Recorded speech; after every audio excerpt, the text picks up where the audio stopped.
andar as líneas estratégicas do plan Xacobeo. O segundo que necesitamos, lógicamente, é ambición.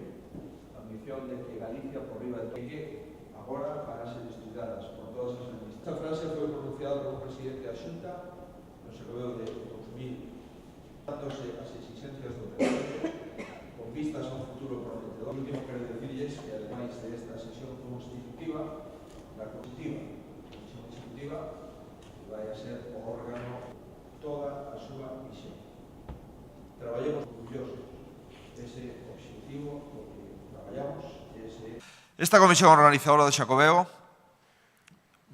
21, o propio nome entraña unha mentira piadosa, porque as súas funcións non se limitan ao evento do Xacobeo 2021.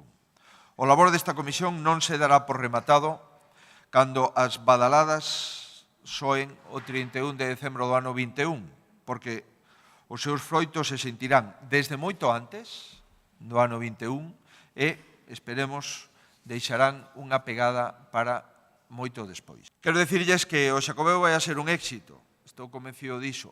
A intensidade do éxito vai a depender da achega adicional de ilusión, de xenerosidade e de responsabilidade de todas as administracións públicas, pero sobre todo tamén do pobo acolledor, do pobo que acolle a todos os peregrinos, a todos os visitantes, que é o pobo galego.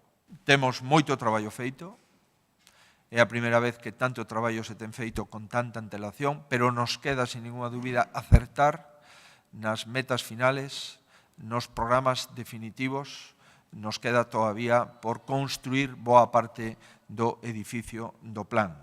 O reto non é só que os peregrinos veñan a Galicia, de aquí o ano 21, senón que os peregrinos se convirtan en prescriptores de Galicia a partir do ano 21.